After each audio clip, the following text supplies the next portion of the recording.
parts.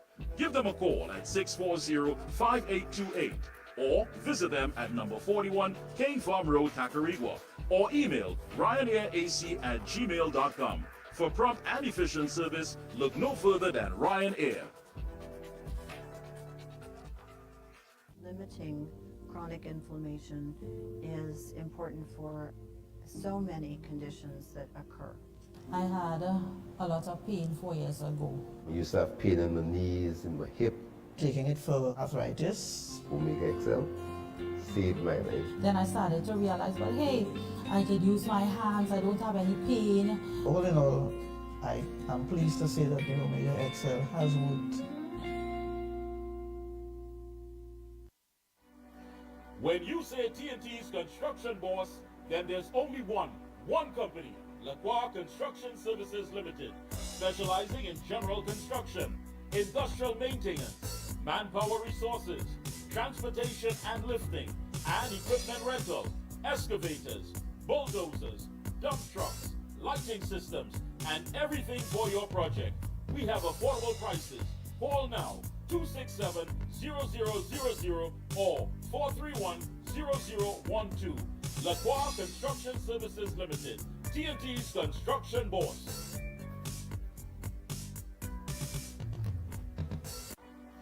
When you say TNT's construction boss, then there's only one company, Lacroix Construction Services Limited, specializing in general construction, industrial maintenance, manpower resources, transportation and lifting, and equipment rental, excavators, bulldozers, dump trucks, lighting systems, and everything for your project.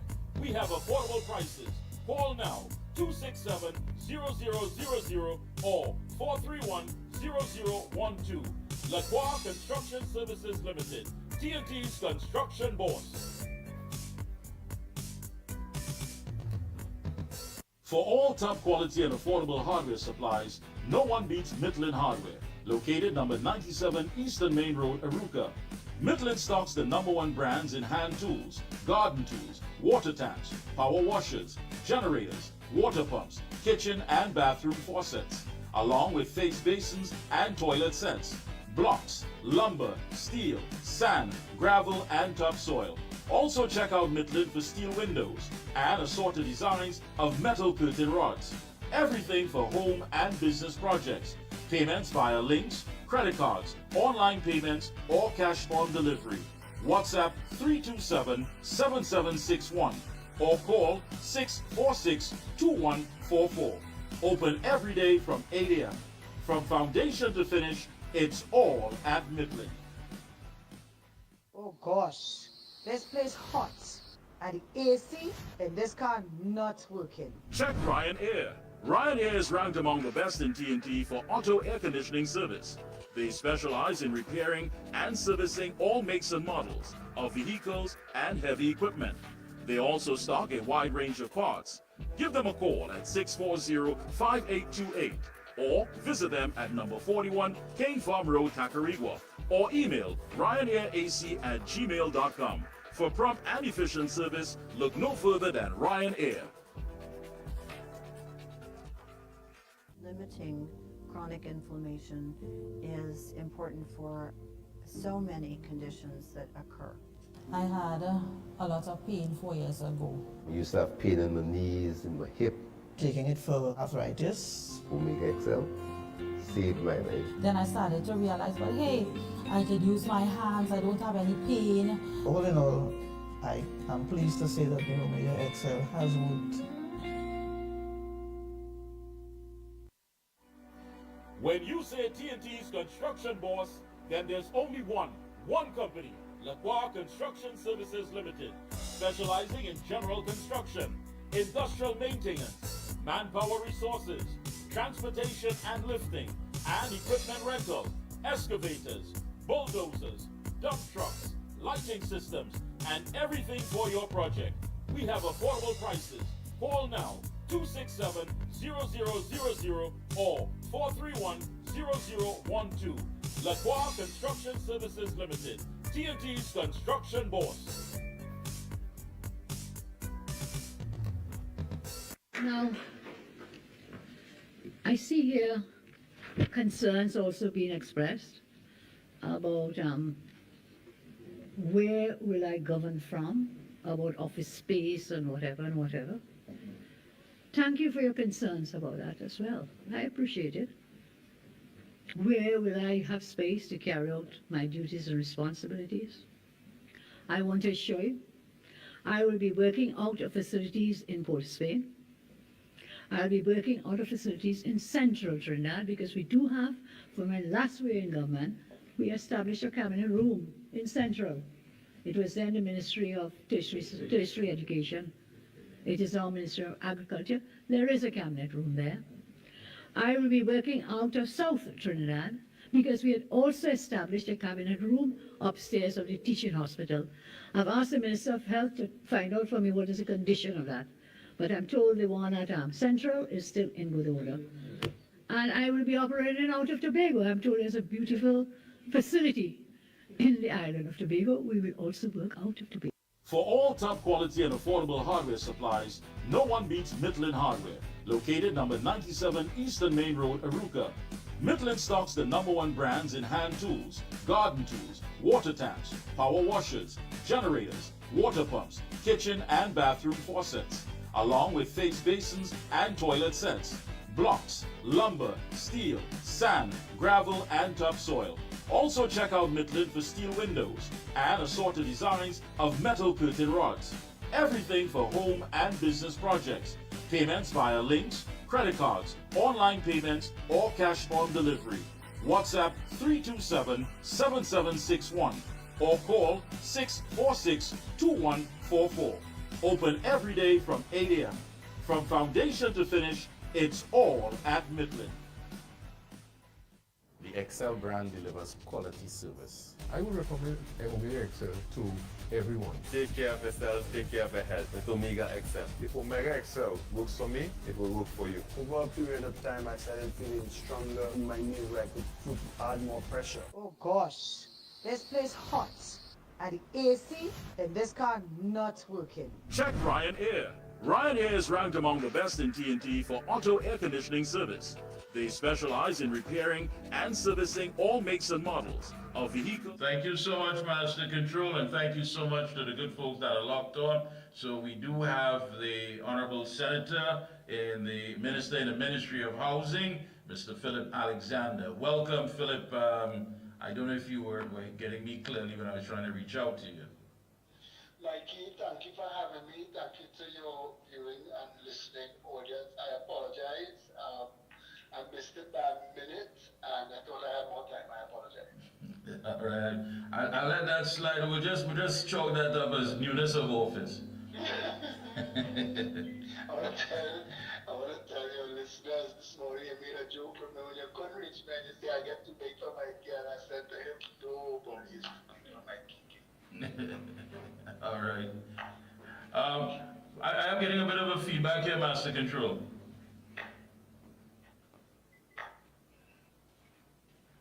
Just a second, Senator. All right, great. Well, first of all, congratulations is in order. I mean, I know you worked hard, and now, of course, there's a time to campaign and there's a time to govern, so we get down to governing, and that's, of course, delivering and serving the people of Trinidad and Tobago. One of the things that you've posted, that I read here, you said that you resolved to work tirelessly to achieve the vision of Kamala Persad-Bissessar, the Prime Minister, and you're ready to get to work, to engage with all communities and stakeholders, and to bring real solutions to the challenges facing our citizens. I mean, it's been 1 week, and I know you've been bombarded with so many calls and getting to know, of course, the staff at the ministry and what have you. But what is your takeaway from everything? Because it's been quite a historic week. Oh, Mikey, it has. And the country is, you know, I want to say like you're in a vehicle and you slam a brakes and you turn a hard 180 degrees. That's how it feels. We're still all shaken up because it's so much change in such a tiny space of time. I mean, we were waking up in fear. We were waking up in fear of the bandits, we were waking up in fear of the government, we were waking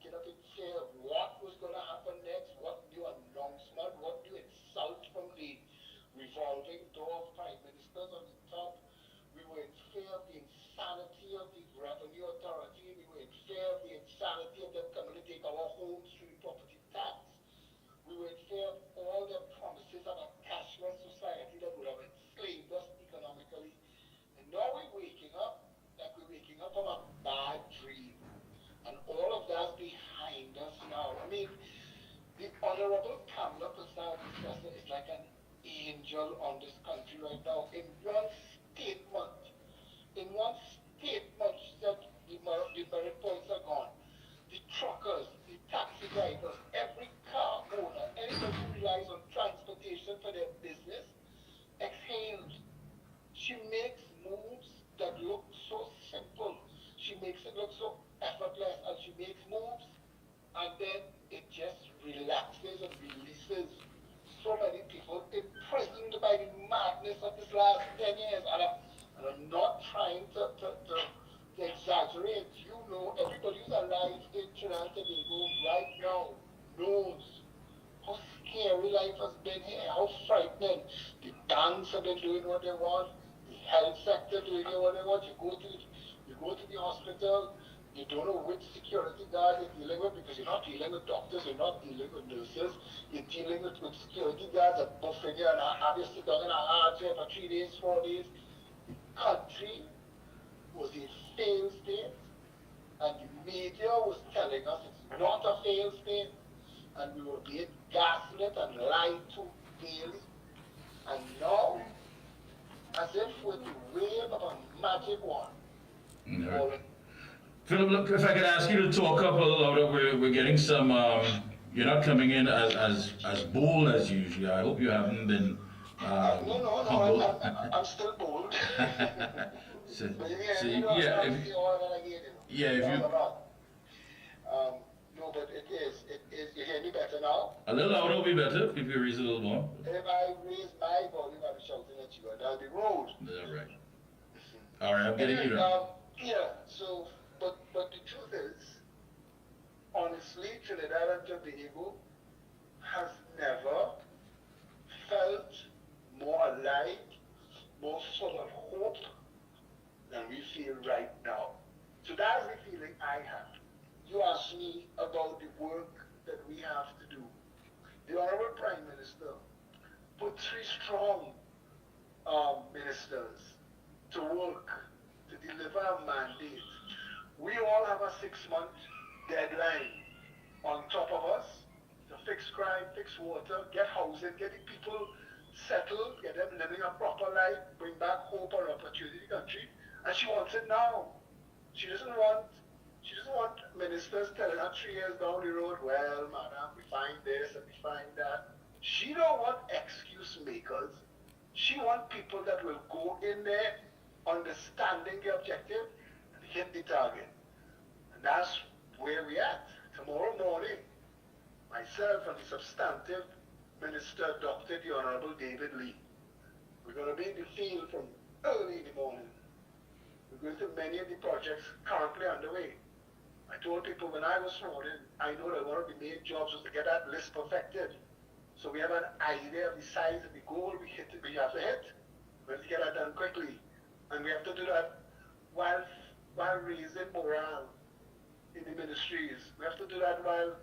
I agree with you, Philip. I really and truly agree with you, Senator, because, I mean, there are many things that we are getting to find out, of course, only after the fact. Many of these projects are in positions that are quite questionable. When I think about it, for example, Terrestrial, which is in Davide, I'm unaware to the fact that that in itself has been tied up in a court matter where these... They tried to sneak through questionable invoices to get past the legal action being taken. The last Minister of Housing should be sitting in a jail cell today. The people behind Terrestrial should be sitting there with them. This is the reality, what we're facing, and we're going to bring a report to the public. Not to say this is why we can't deliver. We're not allowed to not deliver. But we have to let you know the size of the hole. We're not starting from ground level. We started from a hole. We started from hundreds of millions of dollars in debt. They've taken money from the Treasury. This last regime, they've taken money from the Treasury and said it was to pay for this and it was to pay for that, but those things have not been paid for and we're getting those invoices. So where's that money? And she said to them in the last press conference, don't mistake my quietness for weakness. And she surrounded herself with an army of get it done, people. We are going to sort it out. We are going to fix it. We're going to get to the bottom of it. And I'm telling you, and I say this every chance I get, those who took advantage of the people's trust will be prosecuted. She's not joking about that.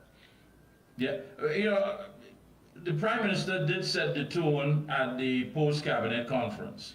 And one of the things that we heard is that, you're right, don't take her kindness for weakness. She has learned, she has a clear understanding now exactly perhaps some of the mistakes that were made in the last time that she was there. Now, when you look at all of that, how can we sum it up? I mean, she's always going to talk about delivery. She's always going to talk about service. She's always going to talk about the most vulnerable in our society. But this time around, what sort of impact are we looking at?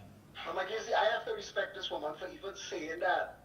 I have to respect her so much for saying that because in 2015, she came out of office as the best performing prime minister this country has ever seen. She was let down by her communications team, who went down all manner of rabbit holes instead of just focusing on this is what was accomplished in the last 5 years and this is where we're going, which is what should have been done. And I know that you've been singing that song too. You've been saying it then. Come on, what are we doing? We've delivered more schools than any government in history. We've delivered more hospitals than any government in history. We've put in more drains and sidewalks and fixed more roads for more miles of communities than any government in history. This is the first government that set out with a mission to put lights in every recreation ground from pillar to post in this country and succeeded at it. And then also delivered a children's hospital complete with a burns unit. Imagine we had Point Lisas running for all those decades and never had a burns unit. Remember when there was an explosion some decades ago and some people got burned badly and there was no way to treat them? We had a country that it was like a balloon. It looked like something, but it was just full of air. It was nothing. And she delivered so much. And she was let down. And I know, I tell you, when she says she's learned, I watch her and I watch when she speaks. I listen. And I know what she's learned. She's learned not to rely on hollow promises. She's learned not to rely on fake talk. She's learned not to give people too much rope. Because at the end of the day, she's the one that will get hanged. So she knows now that every single person that is part of her cabinet, part of her government, part of this mission, has to deliver, and she knows that her job is to make sure that she set the tone, she set the pace, and she makes sure that it's being delivered. And if you ask me what to expect differently in this government, accountability daily. And I think that is going to keep everybody focused on the mission. Before you know it, we're going to blink twice. We're going to be in the 2030 election having beaten her last government as now becoming the highest performing functioning government in history of Trinidad and Tobago. Because we have goals. We have to replace the oil and gas. We have to move on, move forward, get past the old talk. If you looked at the campaign, she wasn't interested in all the Racoray and the Bacchanal. They could have said what they want. She was taking them on. She would tell us, ignore it, move forward, we have a mission. It was like an army. It was so precise. You were there. You were there. You saw it. The precision of this thing. And I'm saying to you, nothing's changed. I can't tell you what took place in the cabinet meeting, but I can tell you that it was fire. She's ready. She is focused. She's a woman on a mission. Trinidad is going to elevate. Trinidad is going to sit down alongside countries like Norway and Singapore and Dubai, not too distant future. Trinidadians, black, white, red, green, and every shade in between, need to not tighten your belt, buckle your seatbelt. All right. Going. Thank you so much, Senator. I know it's Mother's Day. I know you want to get back to spending time with your family. I want to thank you so much for taking time out and linking with us here today. Any closing comments? Go right ahead. Well, it's always a pleasure being on any show with you and your team. And I want to tell your listening audience, don't judge any political party now by hot air. Judge everybody by the same standard and let that standard be promises made, promises kept. Watchers do exactly that. Watchers keep all of the low-hanging fruit promises quickly, and watchers bring the big problems to book and get this country back to where it's supposed to be. Mickie K, thank you. Thank you so much. Very much, Appreciate my that. brother. Stay Thank you. strong. All right. There you have it, folks. That's the Minister in the Ministry of Housing, the Honorable Senator Philip Alexander. We'll be right back. We're speaking to economist Dr. Indira Sajuan when we return. The Excel brand delivers quality service. I would recommend Omega Excel to everyone. Take care of yourself, take care of your health with Omega Excel. If Omega Excel works for me, it will work for you. Over a period of time, I started feeling stronger in my knees where I could add more pressure. When you say TNT's construction boss, then there's only one company, Lacroix Construction Services Limited, specializing in general construction, industrial maintenance, manpower resources, transportation and lifting, and equipment rental, excavators, bulldozers, dump trucks, lighting systems, and everything for your project. We have affordable prices. Call now 267-0000 or 431-0012. Lacroix Construction Services Limited, TNT's construction boss. Oh gosh, this place hot. And the AC in this car not working. Check Ryan Air. Ryan Air is ranked among the best in TNT for auto air conditioning service. They specialize in repairing and servicing all makes and models of vehicles and heavy equipment. They also stock a wide range of parts. Give them a call at 640-5828 or visit them at number 41 Kane Farm Road, Tacarigua, or email ryanairac@gmail.com. For prompt and efficient service, look no further than Ryan Air.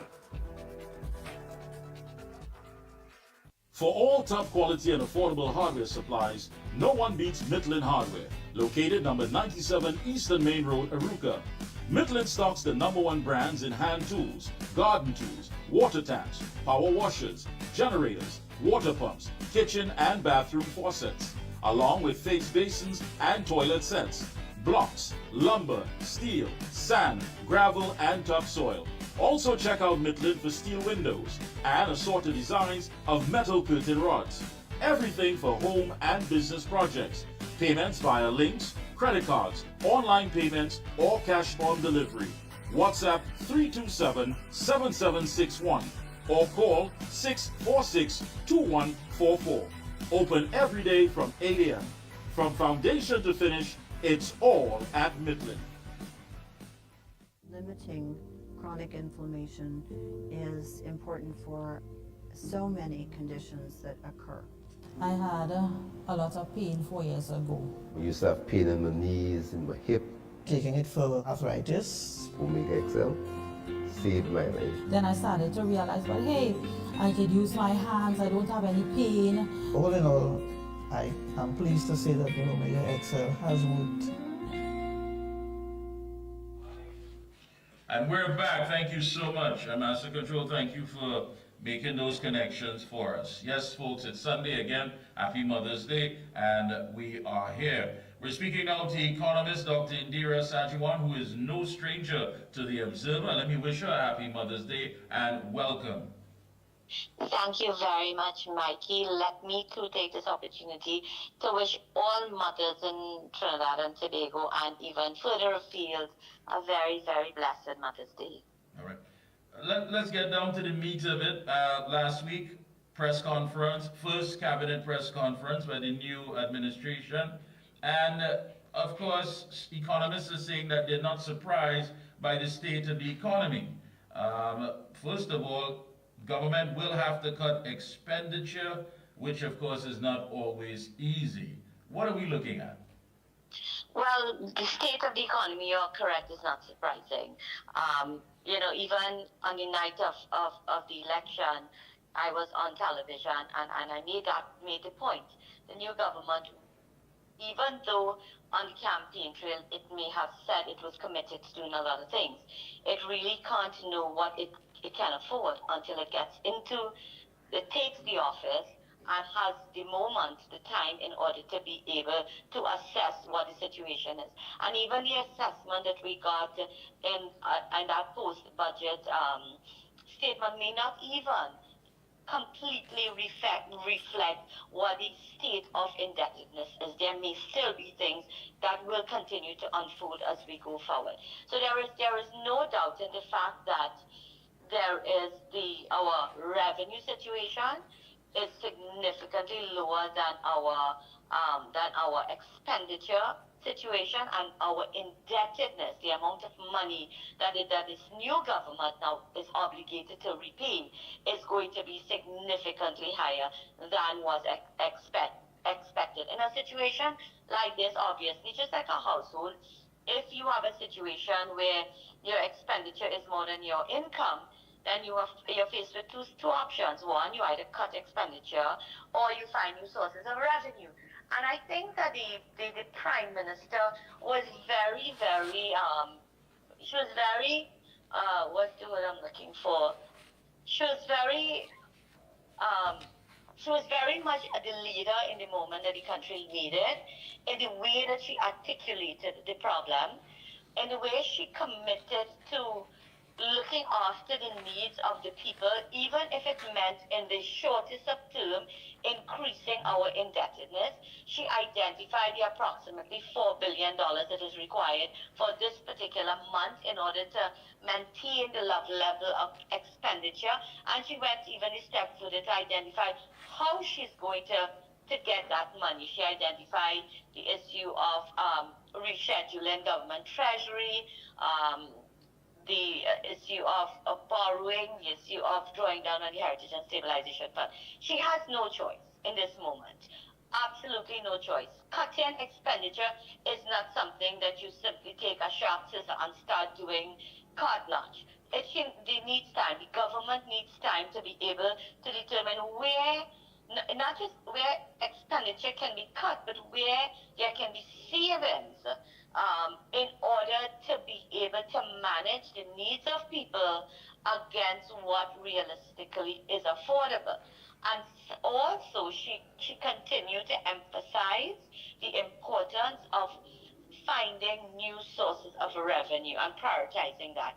And I mean, certainly, I think the appointment of the new trade minister, who has a significant role to play in non-energy diversification, I think that we can all agree that this is a really good appointment, and that it gives a sense of hope. I mean, I think the response on the whole has to be one of hope. I mean, she made some decisions in terms of cuts, she said, and she put a greater sense of responsibility on those she has put in office to manage our affairs. She has been very clear. You know, the trend where ministers can have an expectation that they can have housing in and around Port of Spain is no longer available to them. If they want to have an apartment in Port of Spain, use their housing allowance and pay for it. Capping of the allowance with respect to vehicles. I mean, I have been calling for this for a long time, and serious kudos to the Prime Minister for doing this, saying no security patrols for ministers, let the security be used to fight crime. I think these are things, you know, that I think are very warming to the hearts of citizens, and therefore business confidence. Yeah, I agree with you. I mean, many times we've heard, you know, the narrative that, you know, listen, U.S. citizens, you have to tighten your belt. U.S. citizens, you have what expectations you may have. You may need to curb that because this cannot be delivered, this cannot be given to you. But now we're hearing something different as to say, listen, if I'm going to lead, I'm going to start leading by setting the example with myself and among my cabinet and my government. They must understand that they too must show the citizens that they have to tighten their belts. So I think we did witness, and we did hear the language itself was very strong, and it gave us a sense of, you know what, if we're going to be in this situation, then all of us will have to make such a sacrifice to cut exactly what needs to be cut. Absolutely, Mikey. I mean, there are a lot of hard decisions that have to be made, but I think we need to give the government a moment to be able to truly assess things and to start to roll out their plans in terms of how things are done. I do see our indebtedness increasing for quite some time because there's no magic bullet. You know, people, the Prime Minister can't snap a finger and suddenly there are new sources of revenue tomorrow morning. Yeah. These take a little bit of a time. She will need her ministers to identify the low-hanging fruits and then to do what is necessary, whether it is modification of government policies, whether it is improving the ease of doing business, whether it is holding the hand of the private sector and encouraging them and giving them the kinds of stimulus that is required in order to realize stronger growth in those low-hanging fruits. And there are quite a few, Mikey, that are around us that can not just generate revenue but can generate foreign exchange. And we all live and appreciate the challenge that we're having with respect to foreign exchange. Yeah, one economist pointed out that the central bank data had clearly shown a deficit which had been widened over time, particularly with increased government spending ahead of the general election. I mean, some consideration should have gone into that seriously, especially for those who had a clear idea of the state of the economy. Now, of course, we're going to have to pay a price for that. Are we then going to see that some of these large projects that are ongoing right now may have to be put on hold? Again, I don't think we're in a position 1 week into the new government to be able to make any pronunciation on that. It is my expectation that the government will approach the issue of expenditure management in a responsible manner.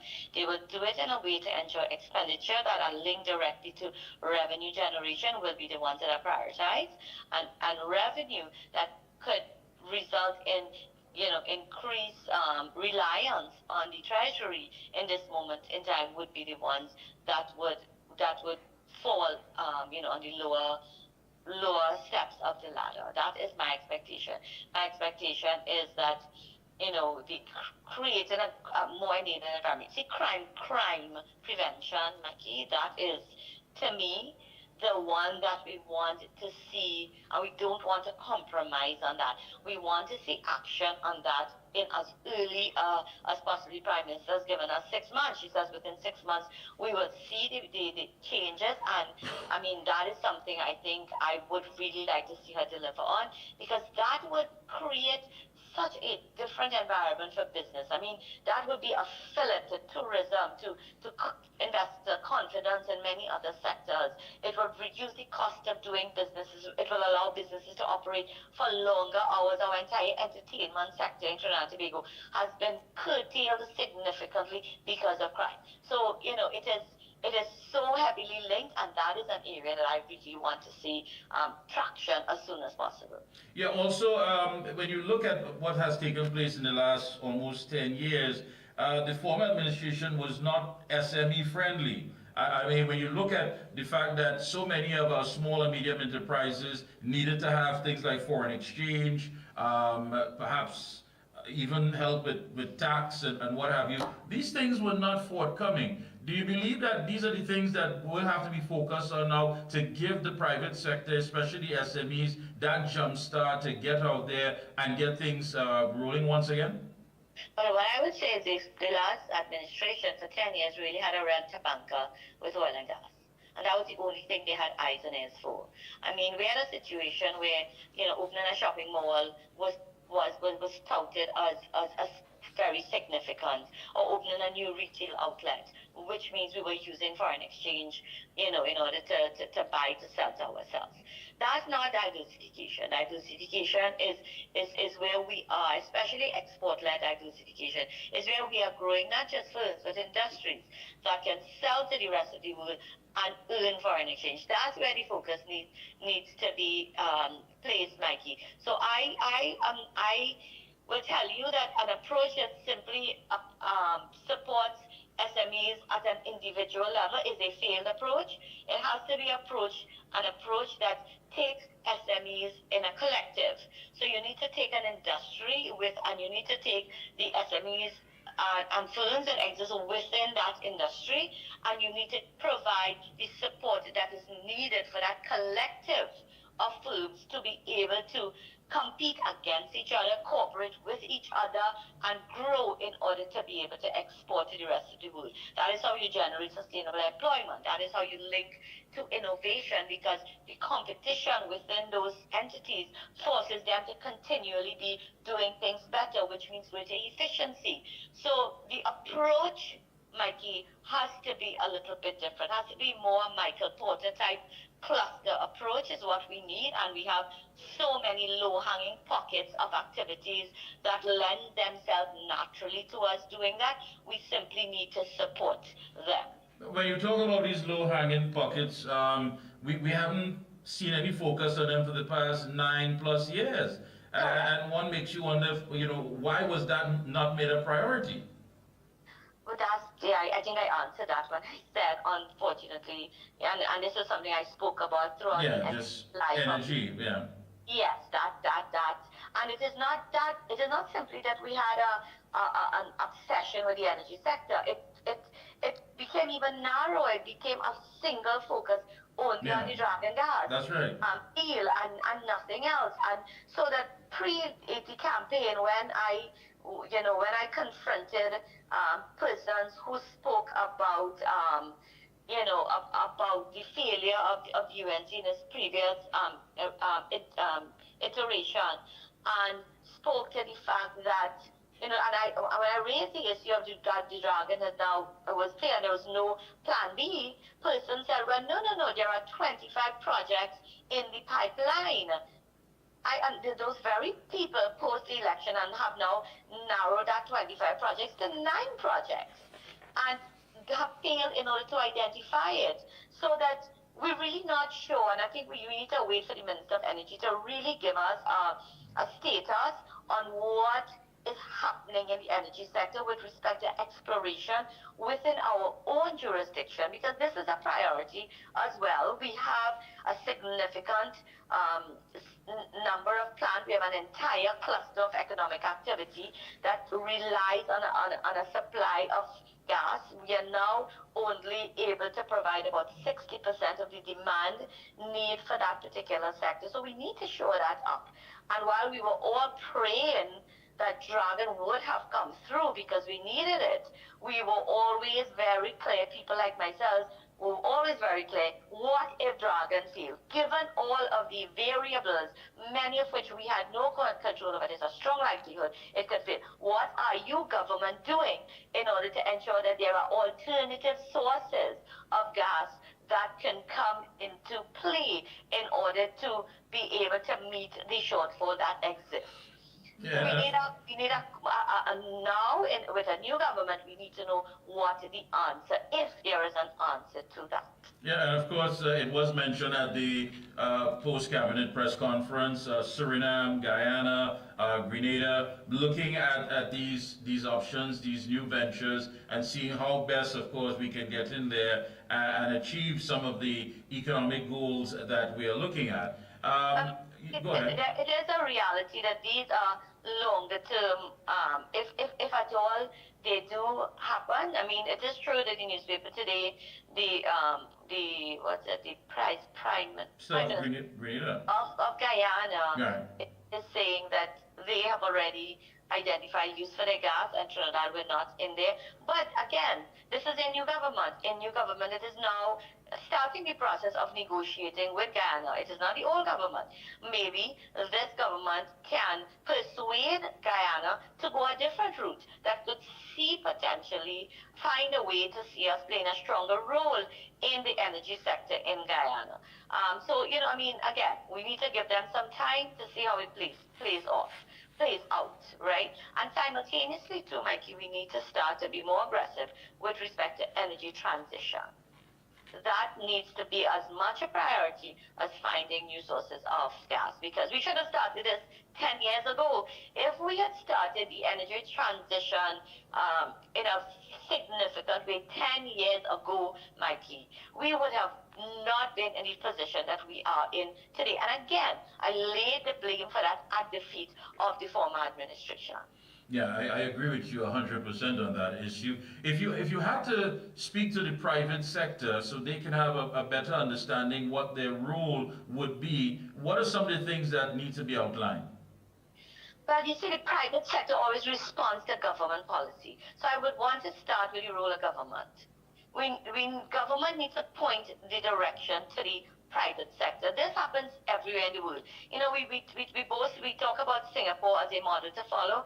Singapore has its economic development board that plays a very critical role in terms of identifying the sectors or the industries that should be focused in on, that works hand in hand with other state institutions in order to ensure that the fiscal incentive regime, the legislative regimes that are necessary that create the ease of doing business within which business can feel comfortable to invest is in place.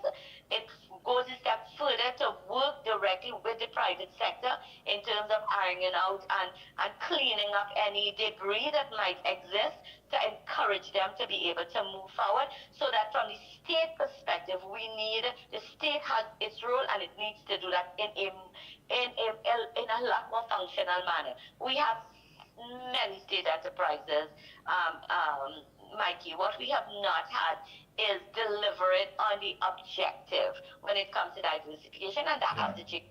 I agree with you. KPIs need to be identified. People need to be held to account on a timeline in terms of delivery. I think once those things are put in place, I have no doubt that the private sector in Trinidad and Tobago will rise to the occasion. In the same way that I have no doubt that if we get the environment for agriculture in place from a policy perspective, if we fix that from a directional perspective, I have no doubt that the agricultural sector and the farmers of this country will rise to the occasion in terms of moving us closer to that target of being a lot more self-sufficient in food production, helping us reduce the demand for foreign exchange because we're producing more of what we eat. So that is the approach, Mikey, that I would highly recommend. That I think is what has been missing. Our version of the Economic Development Board has been primarily a research unit. Right. That's all. And it can't, if we do that again, that's a recipe for failure. We have to do it different. We have to model it after the models that have been successful. And how important is it to have these things outlined, not just, of course, have it one-dimensionally mentioned as far as tourism and agriculture? Because, I mean, when you look at it, you're talking about changing a socio-economic culture. We've heard about tourism before, we've heard about agriculture before, but now we're in a critical state that we must venture into these things by explaining and outlining exactly where we want to go from A to Z. And how difficult is that going to be? I don't think it's very difficult, Mikey. I think it's very, very easy. But at the end of the day, I think you're trying to ask me in terms of how do we sell it to the population. Exactly. That is the key thing. And people are not stupid. People will be sold if they see action. If they see that the government is really serious about it. I mean, just splitting up organizations. They had one Trinidad and Tobago tourism development company. You split it and you make two, but it has existed for 5-6 years and they have not delivered anything. Government ministers holding these institutions to account in terms of setting the targets for what they must deliver on and holding them to account for delivery. I think that would go a long way in giving people the confidence. Involving the sector in the process of developing the strategy going forward is also very critical. People who have been doing the thing, they may not have all of the answers, Mikey, but they have a lot of the answers.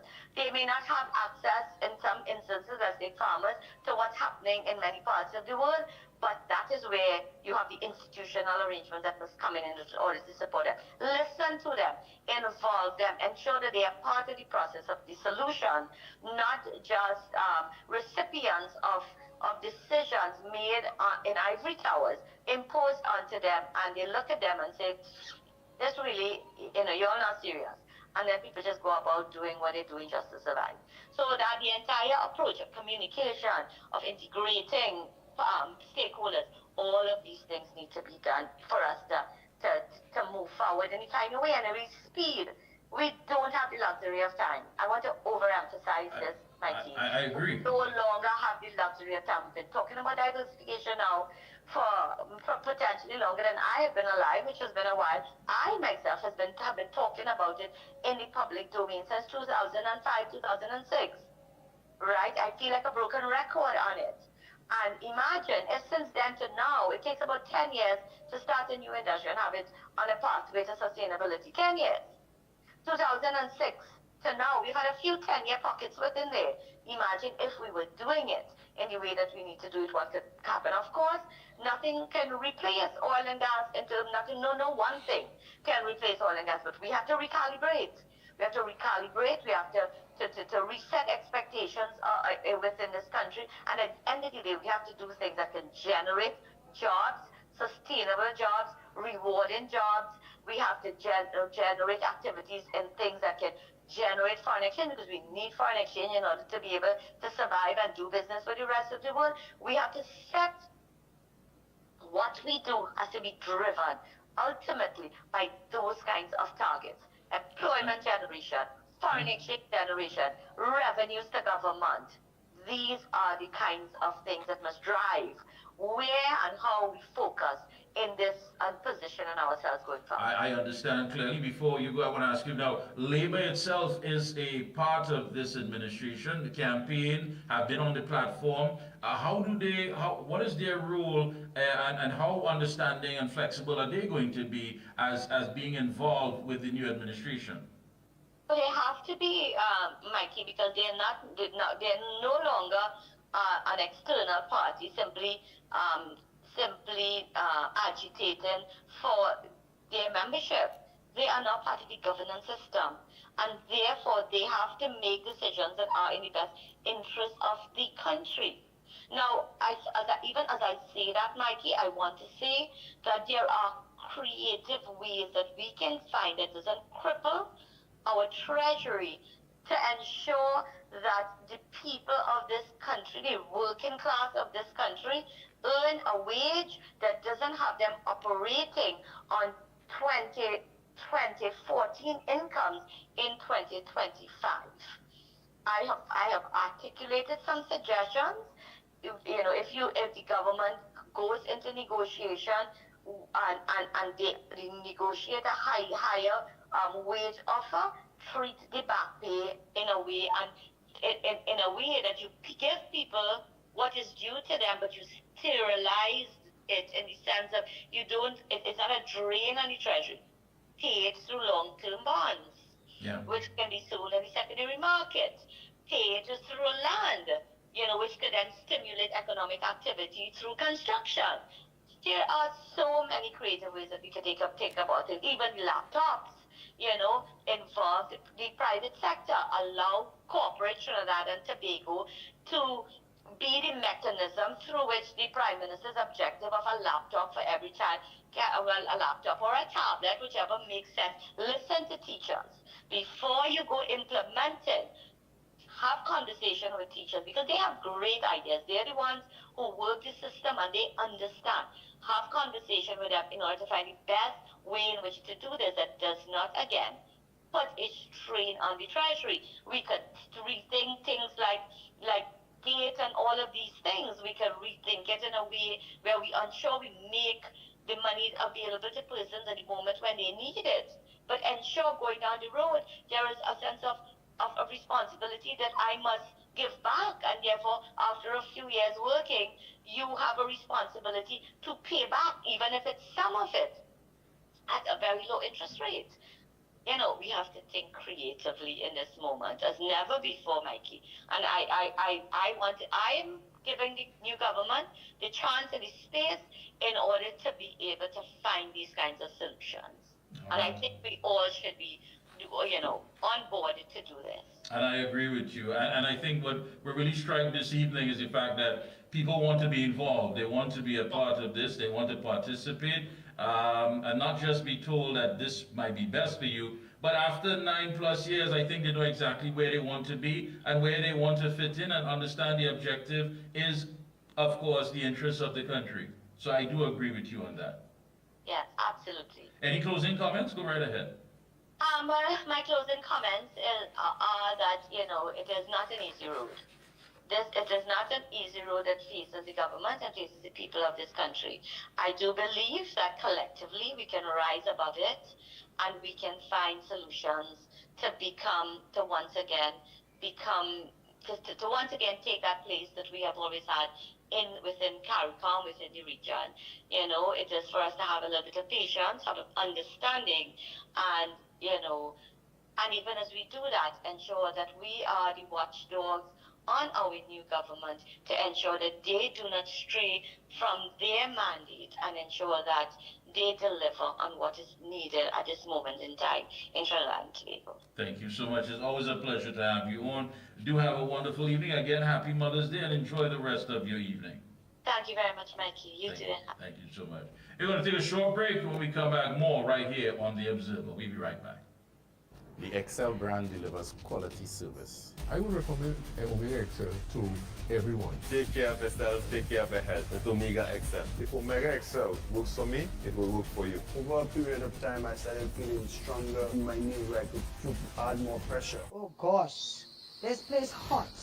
And the AC in this car not working. Check Ryan Air. Ryan Air is ranked among the best in TNT for auto air conditioning service. They specialize in repairing and servicing all makes and models of vehicles and heavy equipment. They also stock a wide range of parts. Give them a call at 640-5828 or visit them at number 41 Cane Farm Road, Tacarigua, or email ryanairac@gmail.com. For prompt and efficient service, look no further than Ryan Air. When you say TNT's construction boss, then there's only one company, Lacroix Construction Services Limited, specializing in general construction, industrial maintenance, manpower resources, transportation and lifting, and equipment rental, excavators, bulldozers, dump trucks, lighting systems, and everything for your project. We have affordable prices. Call now, 267-0000 or 431-0012. Lacroix Construction Services Limited, TNT's construction boss. For all top quality and affordable hardware supplies, no one beats Midland Hardware, located number 97 Eastern Main Road, Aruca. Midland stocks the #1 brands in hand tools, garden tools, water tanks, power washers, generators, water pumps, kitchen and bathroom faucets, along with face basins and toilet sets, blocks, lumber, steel, sand, gravel, and topsoil. Also check out Midland for steel windows and assorted designs of metal curtain rods. Everything for home and business projects. Payments via links, credit cards, online payments, or cash on delivery. WhatsApp 327-7761 or call 646-2144. Open every day from 8 a.m. From foundation to finish, it's all at Midland. And we are back. Thank you so much, Master Control.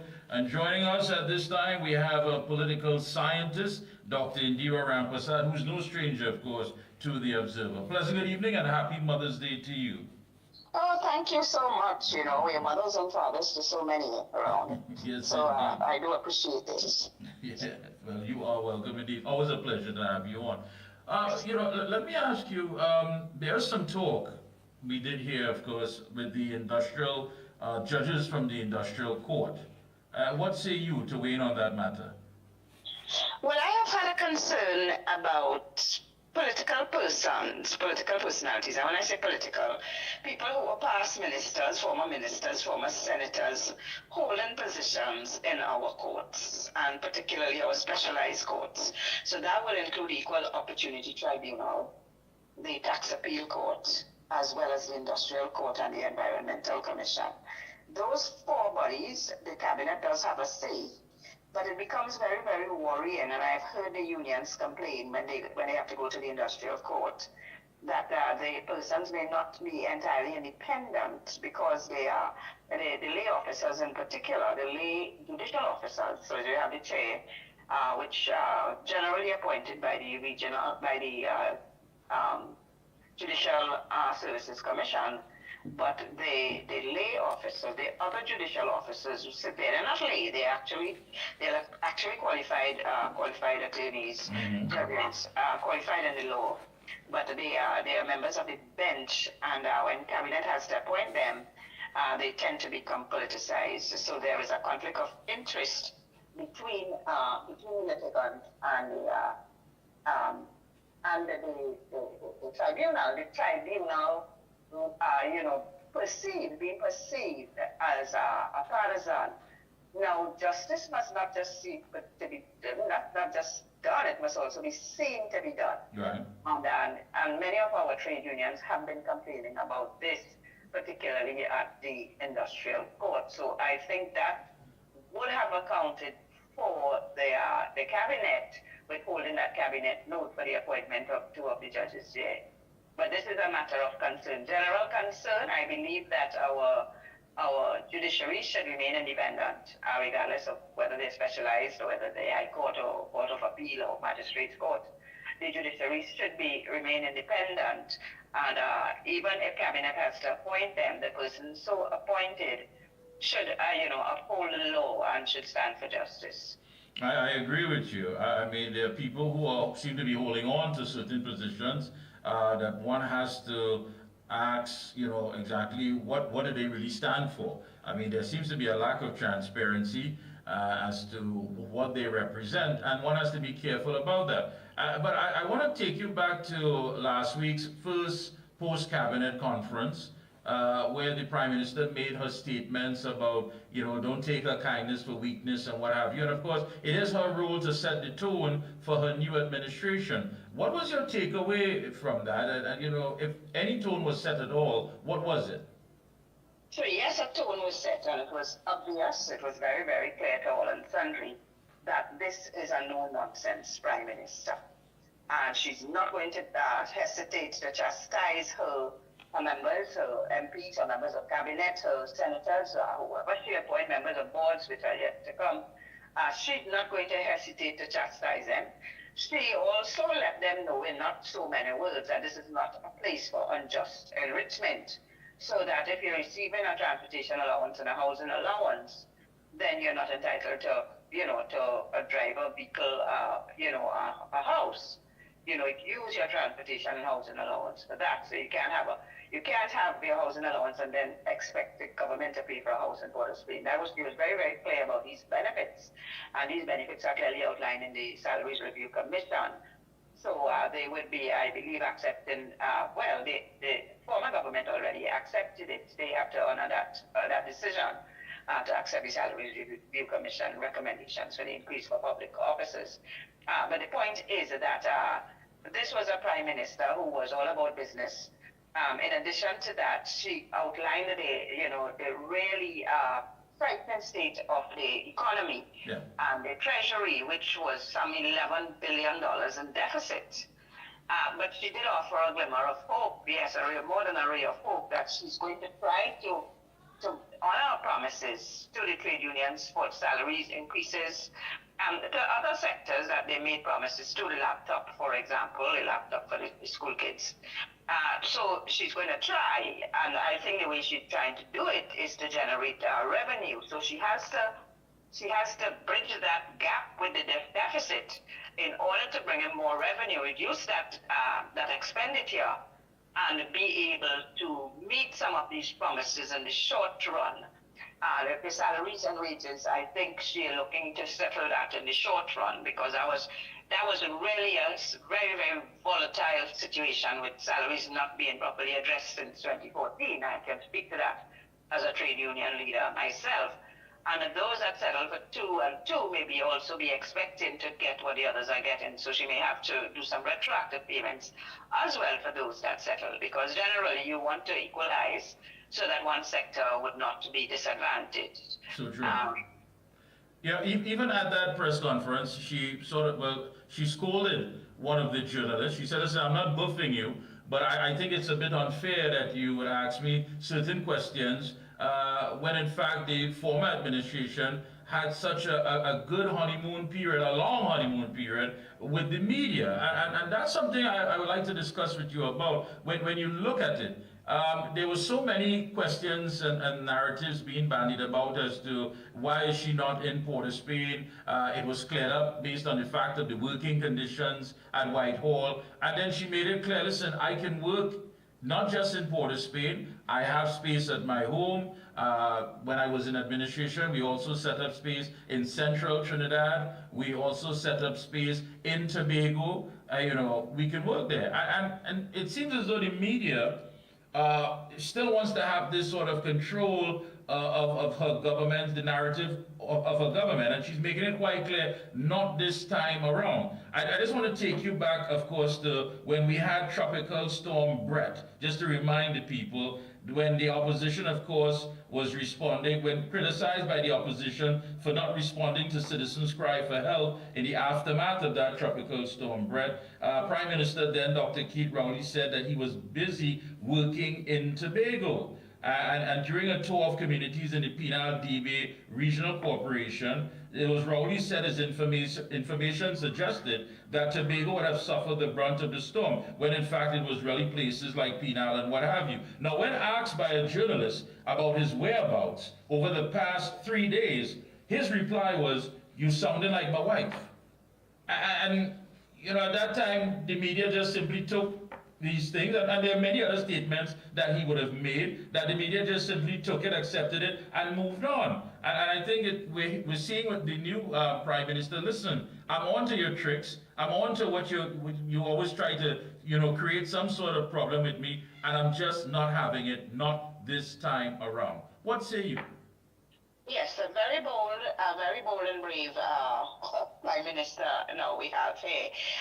You know, this is today's Mother's Day. You know, this is what we can say the mother of the nation is coming forward, informing these journalists that you didn't give me an easy ride in opposition, and it looks like you don't want to give me a fair chance in governance and government.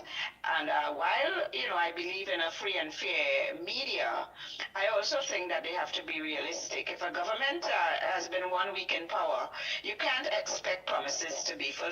And I think the PSA president put it very nicely. I saw a comment from her that she made promises, yes, but she didn't say that she's going to be able to fulfill that the day after she comes in or the week after she comes in. They had to do this comprehensive assessment of the treasury, of the economy, which they did. I think that I found rather impressive, that they were able to do that in a week's time, to get so much information on income and expenditure, which was never forthcoming from the last administration. There was so many gaps, so many pieces of information that were missing about the treasury. So we never knew. 1 minute the minister would say we're in a good place, Minister of Finance.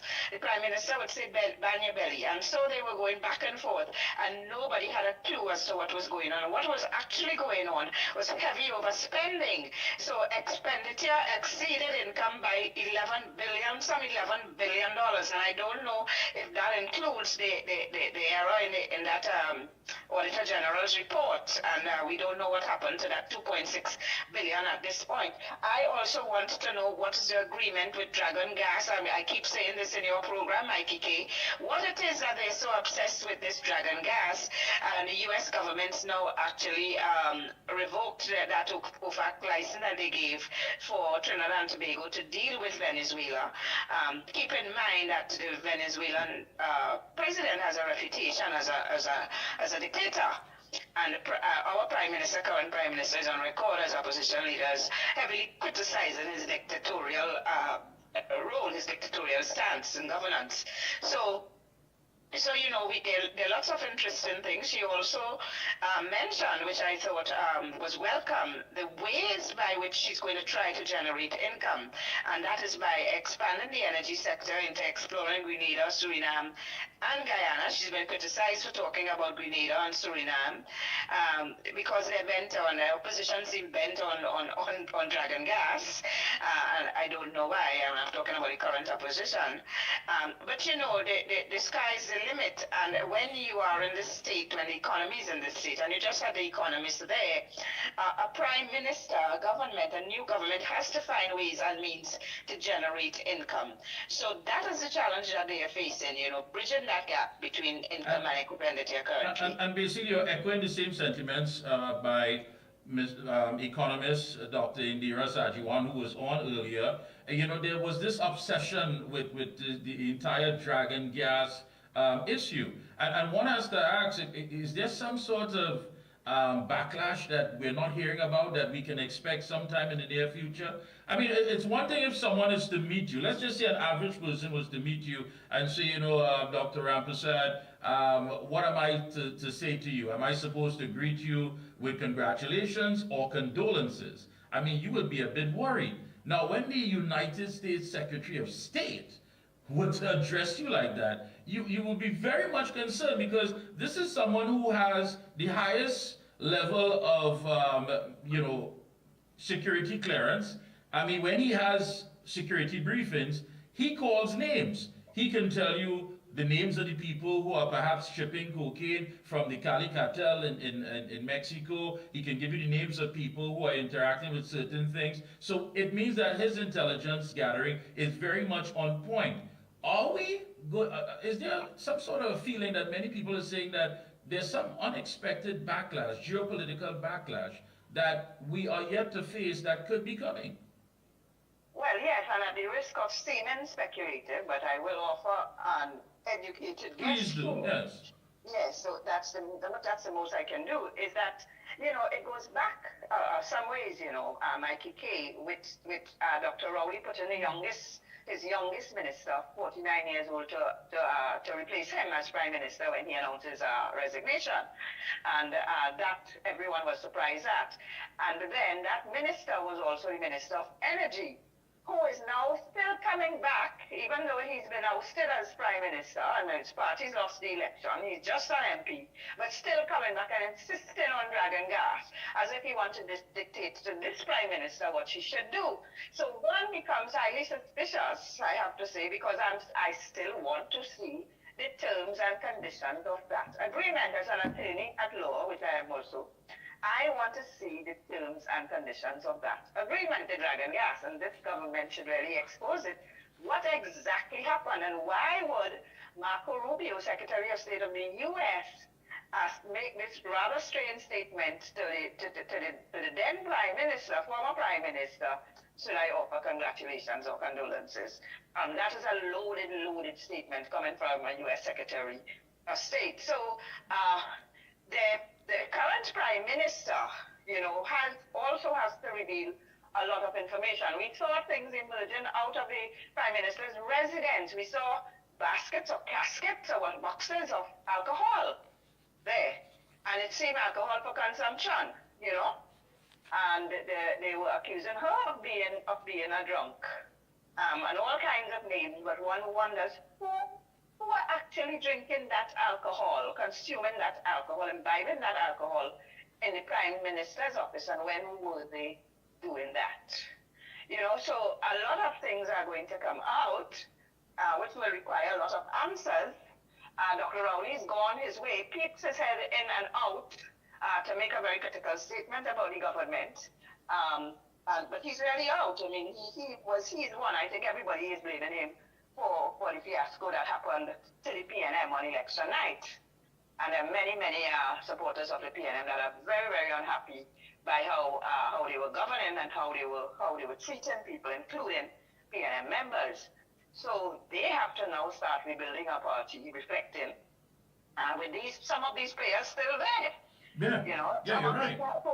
You're right, and then you have the opposition leader, who is, of course, Penelope Beckles, who is saying that she's not just simply going to object for objecting's sake.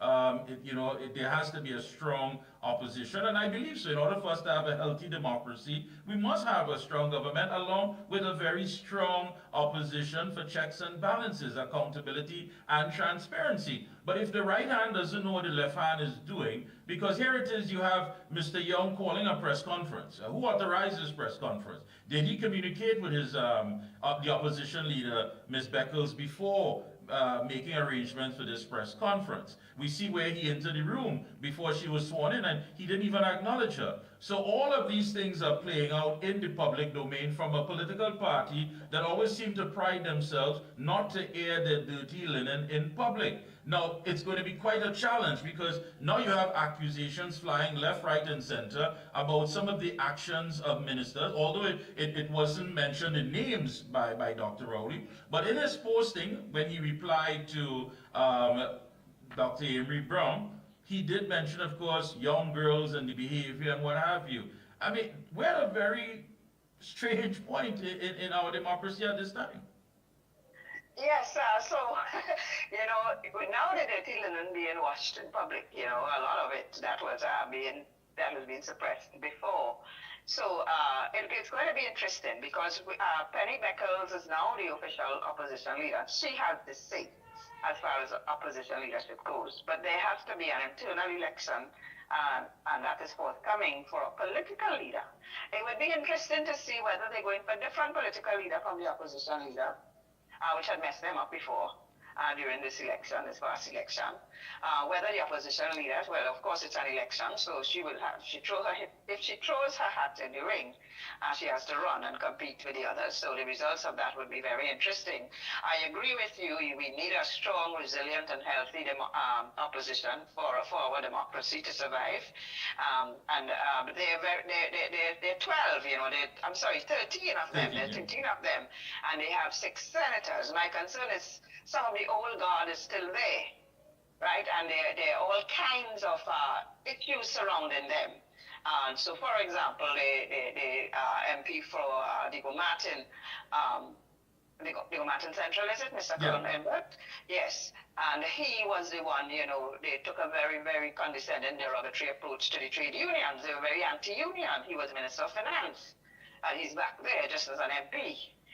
Whether they are going to let her run the party as opposition leader, to run the opposition as opposition leader, whether these strong men are going to try to, give her a very hard time, as most women face when they have to deal with men in these positions of authority.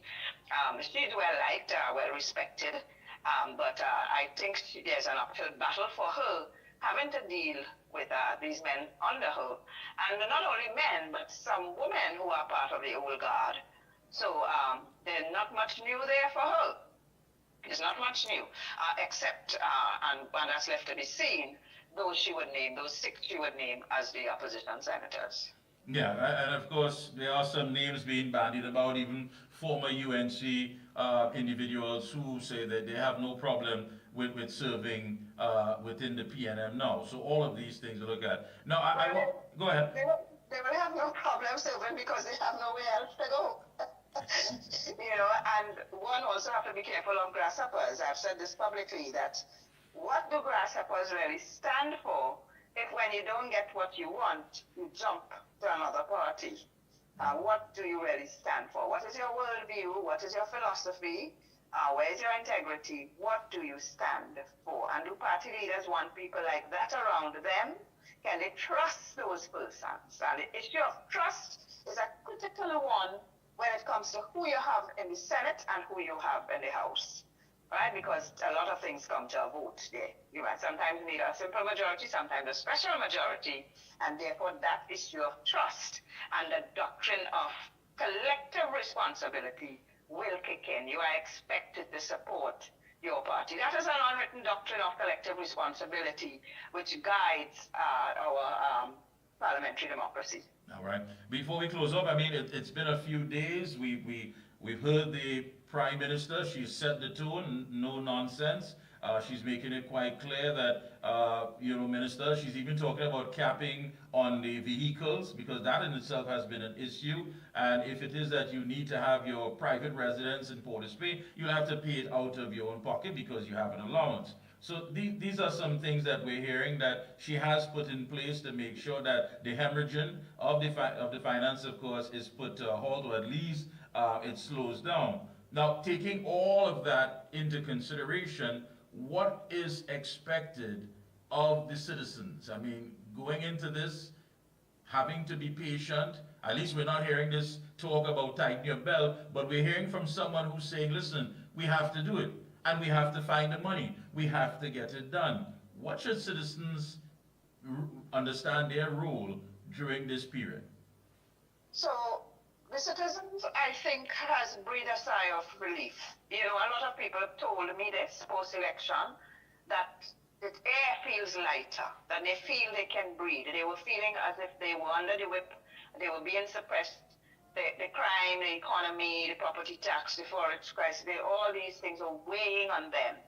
So their expectations are very high. Okay, we expect that a population, when a government changes, the expectations are extremely high.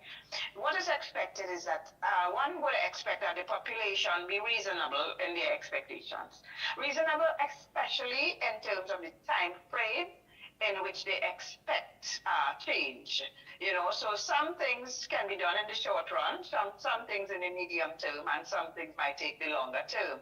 The government has 5 years to do a lot, and they will have to prioritize. All governments, all prudent governments will prioritize in order of importance, and they do this both for domestic policy and for foreign policy. They have to put their priorities in order. And they will have to determine that based on their promises, based on the manifesto, based on the needs of the country and the needs of the citizens. So my advice to the population is give them a little chance to sort things out, get things in order. They've just got in, they need to settle down. And then before start criticizing, you know, look forward to see and let us properly analyze and assess their achievements, their successes, and their failures. Thank you so much. It's always a pleasure to have you on. Do enjoy the rest of your evening and your Mother's Day. And of course, we'll be speaking again in the very near future. Thank you very much for having me. You're most welcome. Always a pleasure. Thank you so much. Take a short break. We'll be right back. Stay locked on. The Excel brand delivers quality service. I would recommend Omega Excel to everyone. Take care of yourself, take care of your health with Omega XL. If Omega XL works for me, it will work for you. Over a period of time, I started feeling stronger in my knees where I could add more pressure. For all top quality and affordable hardware supplies, no one beats Midland Hardware, located number 97 Eastern Main Road, Aruka. Midland stocks the #1 brands in hand tools, garden tools, water taps, power washers, generators, water pumps, kitchen and bathroom faucets, along with face basins and toilet sets, blocks, lumber, steel, sand, gravel and topsoil. Also check out Midland for steel windows and assorted designs of metal curtain rods. Everything for home and business projects. Payments via links, credit cards, online payments, or cash on delivery. WhatsApp 327. Thank you so much, Master Control. And joining us as we're moving a little faster, we have former government minister Karen Eunice Teixeira, who of course is no stranger to the Observer. And again, let me start off by wishing her a happy Mother's Day, and always a pleasure to have her on. Good evening, ma'am. Good evening to you, Mikey, and thank you very much. Always a pleasure. Yeah, you know, I was just speaking to Dr. Indira Rampersad, political scientist. I made it quite clear that, you know, in order for us to have a healthy democracy, we need to have not just a strong government, but a very strong and active and effective opposition in order to keep checks and balances. But if you see what's playing out now, you have to ask the question, what really is taking place as far as our politics? I mean, you have accusations now coming from, you know, a posting by a former prime minister about young girls and other, you know, detailing other stuff. Not calling any names, he didn't do that. But he is, of course, throwing that corn out there to see, you know, which fowl is going to come running. Yeah. I don't know if they'd like to call it fouls, but go ahead. Yeah, you know, and we're at a very strange point now in our politics. Did you ever expect, I mean, this is a party that you were a part of, that always prided itself in keeping its dirty political linen out of the public space. Now we're seeing things unfold that one has to ask, what is taking place? Well, I think I'm not surprised, really, because there's too much opposition. Now that the glue that held it together, I don't know if you want to call it glue, but whatever you want to call it, Dr. Rowley, not a man back. He's no longer in the picture. People now feel free to give rein to how they felt. In relation to how you saw people, members of parliament, and even before the election, appearing to support each other, that I'm not surprised at, because I very much experienced that as member of cabinet, that, people are able to, as you say, show the discipline and put on a good face and a good front, but behind there's a lot of Machiavellian politics going on. A lot of people there have ambition, and they want to be the political leader one day and the prime minister one day. That is their hope and dream. So you can't, alliances are there for convenience, I would say. So I'm not surprised to answer your question. No, I just want to read something here from veteran journalist Ken Alley. And he said that ex-PNM ministers tell of cabinet horror. He said some fallen PNM government ministers and top party officials pop champagne corks at their homes on general election night. Yes, they celebrated after their party was booted from government. They felt a UNC victory was the only way for the PNM to escape Dr. Rowley and to reset the party for the future. The frontliners rejoiced with their inner circles, convinced that an electoral defeat would free the PNM from Rowley's tyranny and the stranglehold of his hand-picked proxy Stuart Young. Former ministers and other Balize House operatives are now talking on condition of anonymity about the horror they experienced over the past few years. Now, when you do a post-mortem, you look back and say to yourself, this is what perhaps we should have done, perhaps we didn't consider these options, what have you. But when you do a post-mortem and realize that a lot of it was just based on human behavior, people who felt that, listen, my future, my career was, hitched to whatever was being offered to me, and I had to remain silent. How then do you rebuild from that?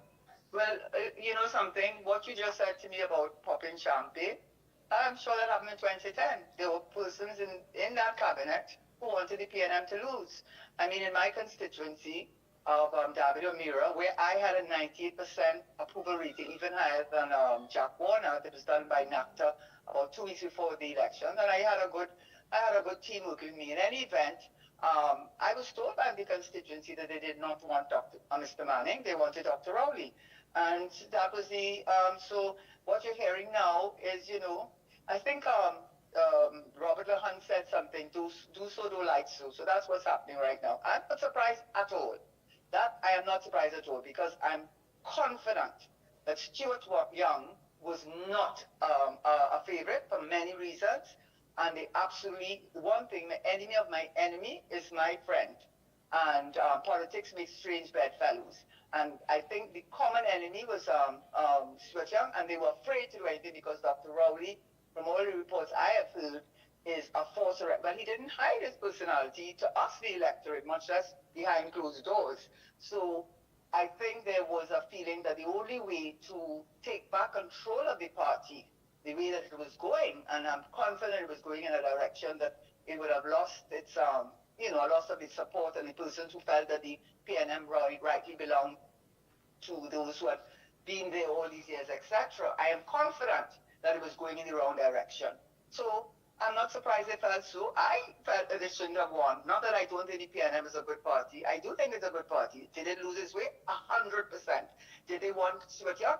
No, they didn't, except Rowley, who, I don't know, must have made promises, and Stuart Young was an eager and willing participant, saying that, no, he was there because he wanted to be there. Look at the Prime Minister's salary. I must say, Louis Lee Singh, who I did not know had written the article, so that when I finished reading it, he put an excellent argument for Stuart Young not to accept that Prime Minister's salary. Absolutely an amendment to the Prime Minister's legislation. So to answer your question, it happened to me. It happened to me. There was a group who I shall not call, but were intent on Mr. Manning losing the election. And it didn't have to be only the UNC. It was right there within members of the cabinet. So what's happening now is a replay. It says here that one individual spoke of mental torture and of a toxic, dysfunctional, hateful work culture. He said that they added there's no way this could have continued. We would have imploded. Another stated that Dr. Eric Williams' party would not have imagined his party becoming so broken and flawed. And the ex-minister said cabinet meetings were generally tense with periodic explosions of ill temper. And I mean, listening to I what's... did hear that. Huh? I did hear that. And I did hear when the general conference, the things that he said, and, you know, things that he said, I mean, he absolutely had no, I wouldn't say even control. You know, there's some people who can bully their way, and somehow they're able to get away with it because they're willing to go where you will not be prepared to go. And I think, yes, he did. That's all the reports I heard. And the thing about it is, again, because I know some of the players, and secondly, because I was in there, I watched with, sort of a jaundiced eye. You know, you get a little bit, you can't help but become a little bit, you can't remain naive when you're in the business of politics. And you saw people, brown-nosing, you saw them behaving sycophants, playing up. I mean, it was disgusting, and I knew some of them, and I knew they were just playing a game. They were playing a game because they knew that as long as Rowley stayed on as political leader, he was going to decide who got an MP position, who did not. If you didn't get an MP position, you have to pray to become a senator. And if you become a senator, you have no job security. With an MP, you could take away your ministerial portfolio, yes, as Mr. Manning did with Dr. Rowley, but you stay as an MP, a member of parliament, and your vote may be necessary at certain, could be necessary. Whereas as a senator, there's no job security. So a lot of them who may have been senators were there. They probably were very, very unhappy. They were probably very, very tense. But they knew how to play the game because they hoped and prayed that they would have been made MPs. But why does the fight remain? I mean, why? Yeah, because listen, there's no reason to continue the fight. You're not the political leader. You're not the prime minister. You're not the opposition leader. You said, listen, that you're going to walk away from all of this. You're going to live your life, spend more time with your family. Then why is it that you need to have this fight going on as if to say, listen, I cannot leave unless I get my way? And it's not to say that your way is in the interest of the country, or even the interest of the party, or even of the political players, but of yourself. I mean, yes. I wouldn't say it's of himself, and that's very well one of the main reasons that the PNM lost, because eventually it reached, if you're there for 10 years, that's good, for 10 years it's bad. So because after a while you can't keep making promises they don't keep, and after a while people do take off the blinkers, and they do, and the cobwebs, and they realize, wait now, we are really in the same bad position. So he was, in my respectful opinion, I can't have the proof of it, but I mean, I was in there, and common sense tells me that he had promised to bring home a like-minded soul to the head of the PNM, and the constitution of our country allows for maximum leadership. When the head of cabinet barks, Eric Williams too, he said I could put a crapper with a tie and they'll vote for him. And remember when he said he was resigning he was giving up as prime minister, and then after that he wanted to see who would have come forward, and then Hudson Phillip, I think, was one of them, if I recall. But any event, before them I'm making, Stuart Young represented an interest, in my respectful opinion, and that was an interest that Rowley promised to whoever would have supported his party or supported him, or whatever the situation. But I think he promised them Stuart Young, because Stuart Young was a mini-me of Dr. Rowley, and all the machinations that we witnessed with him having, and one day he should be so ashamed of himself. I mean, that man, he has no shame. He's going to go down, he and the Dr. Rowley, when the history books are written and there's sufficient distance from the motion of today, they are going to go down in infamy. Infamy. Their names will be forever blighted. They have no shame. But you know what? Absolute power corrupts, and absolute power corrupts absolutely. And unfortunately, when persons are put in a position, they lose sight. They wear the emperor's clothes. They believe their own PR, and they live in an alternate universe. And that is what happened to them. Because if they were reading the ground, they would have known that the political licks they were going to get, and they would know what everyone was telling them over and over again. You have lost touch with the people. They feel that you have betrayed them, saying things like the rich will always get rich and they trickle down. All kinds of ridiculous things you're saying to people. So so out of touch and cold and heartless. So to me, what is happening now is that there are factions. Everybody wants the power. Those in and those out. Some of them got fired too, you know.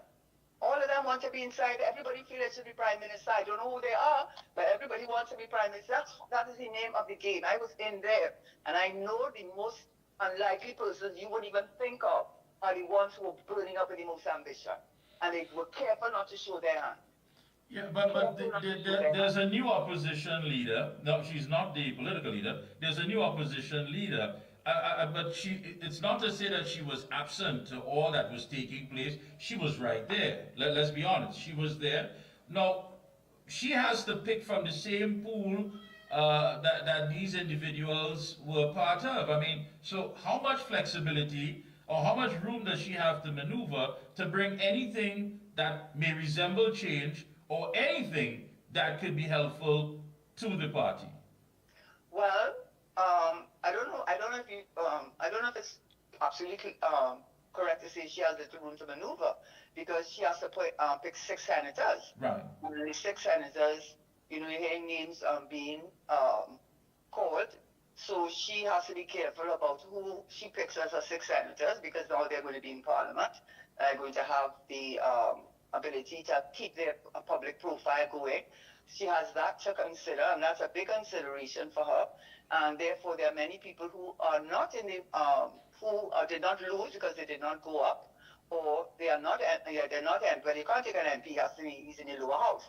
So who does she choose from? She should choose from a pool that she could choose from the losing senators. Nothing's to stop her doing that. That's Mr. Pandey was the one who first did it. She could choose from losing MPs, and she could choose other persons who are not there, who are not a part of that. So she has some leeway. The only thing, she only has six senators to choose from. The other thing too is the political leader position. The political leader position, you know, I mean, a lot of people took the who are very much against the former prime minister holding on to political leader and having a prime minister being different from the political leader. Are they going to then feel that even though it's an opposition leader, she is an opposition leader, but prime minister in waiting, hopefully, are they going to feel that they have to give her the political leadership because she is the opposition leader? Is that going to be a consideration? Or are they going to break ranks? Because I feel there's a lot of maneuvering behind the... and people take things personally, you know, Mikey. You might be surprised. Some people harbor ill will because they feel that it was slighted. They hold on to things, you know. You might think they rise above it. But a lot of the maneuvering and feeling offended and feeling hurt and getting back at and whatever it is has a lot to do with her personal issues. So I don't know what's going to happen with these 6 people. She has a task ahead of her. And also, too, is she going to be able to hold on to the opposition leadership? Because Section 83 says if she has the support of the greatest number of persons who do not support the government, and that's they have 2 seats in Tobago. They don't support the government. I don't think they've aligned themselves with the government.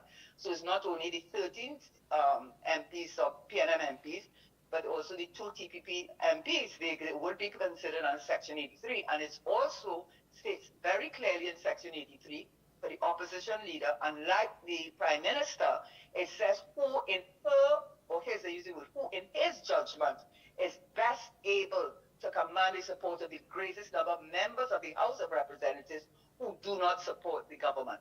Oh, that gives her a lot of discretion. That is the president. So, and the president will act on whose advice? She will act on the advice probably of the current leader of opposition, but it's not a done deal. What about Tobago? They don't support the government. Do they have a say in who is the opposition leader when it comes down to it? Because it does not say the party that has the most number of MPs. It says the greatest number of members of the House of Representatives who do not support the government. That's the key thing. So TPP do not support the government as far as I am aware. So it's not the 13 MPs in Trinidad who are PNM MPs, but the 2 TPP MPs also have a say. So they might break the lock. They might be the ones that say, no, we don't support you. You got 7, and among the 7, you are among the 7. You made the 7, and they said in the voting, with 58-60 for I think it was for whose position, the chairman position. two of them who should not have been allowed to vote, 58-60, that made a big, just two votes separated the winner.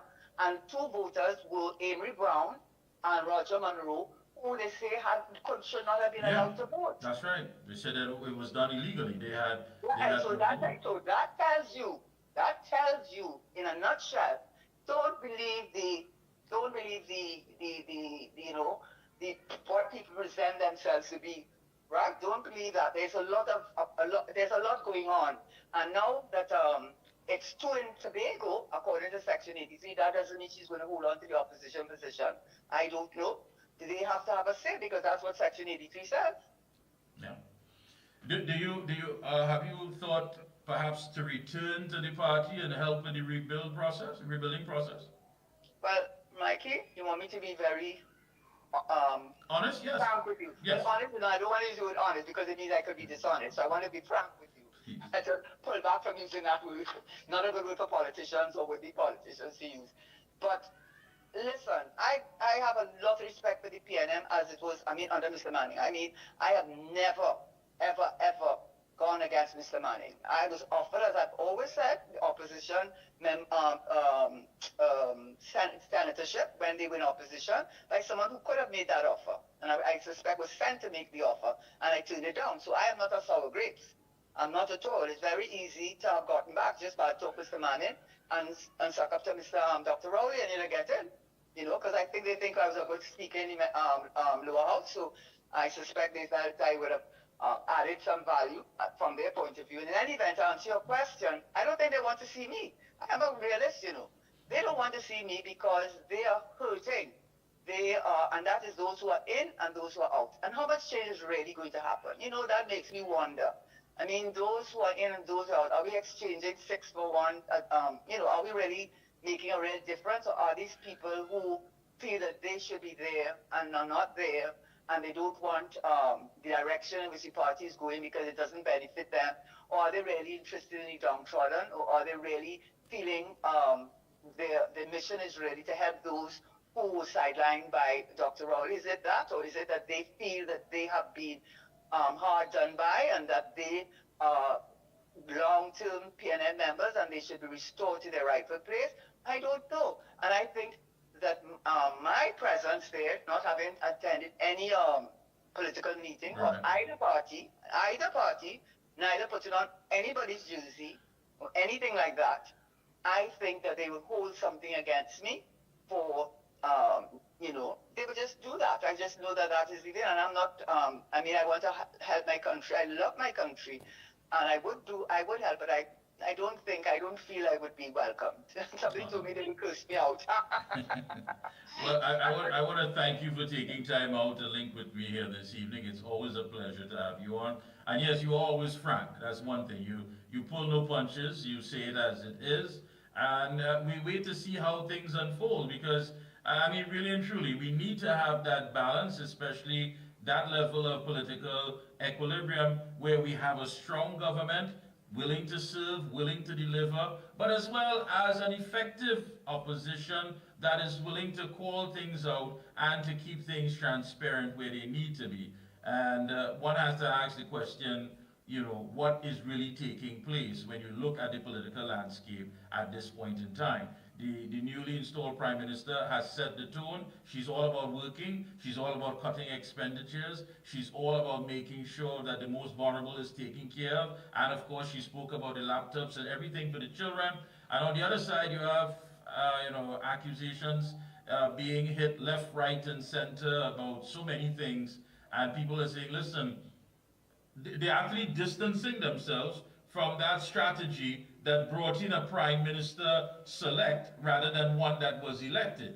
So they're saying, listen, that was never part of the plan. I never wanted to be a part of that. And because of that, they are now in opposition. So, and you can expect that. And that's what a critic does. They wait until after the battle has been fought. They come on the battlefield and say, listen, maybe we should have, maybe we could have. But really and truly, it makes you wonder how sincere some individuals are. So, exactly, they play it safe. But as you said, I'm frank, so maybe that's another reason they be careful to ask me because, I'm not going to pull punches. I'm just not good. I'm going to, I think I can be, I will be objective and I will support, but not prepared to compromise myself. All right, thank you so much, Mr. Chair. Mr. Chair, have a good one, and again, happy Mother's Day to you. But I can't tell you the same thing, but anyhow, have a good day. Same to you. Thank you. Thank you. Bye-bye. Well, folks, I'm going to open the lines as we've got some minutes to go. I will open the lines as soon as we come back. Get yourself ready. If you want to make a direct call, 225-9790, 225-9790. And for those of you who are, of course, still pinching pennies and still have your belt tightened, you can send a WhatsApp, call via WhatsApp, 494-0938. 494-093. We'll be right back. When we come back, the lines are going to be open, and you can weigh in on what you've heard so far on this edition of it. Well, why wait?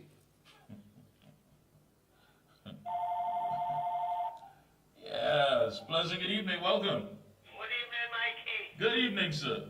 Tunapuna here. Yes, Tunapuna. Go ahead. Now, Mikey, let me tell you something. As our present governance is concerned in this country, in terms of the politics, I want to say, you know what, you saying that, and people have been saying it. The opposition in this case, remember, Keith Rowley had told the UNC that they're irrelevant? Yeah. Right? I am saying that in this scenario, I think the opposition is irrelevant because Penny was there with everything that Rowley and them were doing, and she abided with it. Understand? And never objected to any of the issues that was raised and the hardship that was done by Keith Rowley and the PNM government. Now, why I'm saying this, Mikey, just remember, if you could recall, why I'm saying that if this opposition is really irrelevant. When Kamla Pasar and Mr. Name was 2912, in 2010 to 2015, they had the majority, Mikey, and people were saying that they could have, used the special majority to have constitutional reform and pass a lot of legislative bills and what have you and what have you. But Kamla Pasar said, no, there's an opposition, even though we have the special majority. We could simply pass the lower doors and bills and whatnot without the involvement. Mikey, remember that, eh? Yes, yes. And what she said, no, but she still brought all the bills, and she said she wanted to get the opposition input into it. Unlike Keith Rowe, them, they didn't care nothing about the opposition then. Understand what I'm saying? So the PNM government is self-centered on just the PNM, and they must govern this country. Now I want to just draw your attention to something again, Mikey. There is an article, I don't know if you read that article, on, excuse Mikey, Thursday, May 8th, Express. An article, well, the top headline was, Kamla stays in his house. But at the bottom article, Rowley targets Avery over rate taking post. You saw that article, Mikey? Yes, I did see, yes. What I am saying is this, listen to this very carefully. And Rowley is saying, even though it is difficult for two terms are usually challenging even in good times and abundant resources. So there was plenty money during this last thing, Mikey. Because if you said you are advised for a third term, and you said, people would feel different and whatnot because people would feel it, the electorate is tired of being poor. And even be in challenging times of abundant resources, but then what he went on to say, I can find comfort in inspiring immortal words of Martin Luther King, free at last, thank God and Almighty, I am free at last. Doesn't that say something to you, Mikey? It says a lot. Put this country in a state of crisis. You have enriched yourself, your finances, your friends, your family, and whatnot. And then you come out of this darkest politics and telling people, I am free at last. But Mikey, I want to just make a suggestion. The time has reached. We ought to get rid of the governor of the central bank. Because you see, here it is now that every ministry has been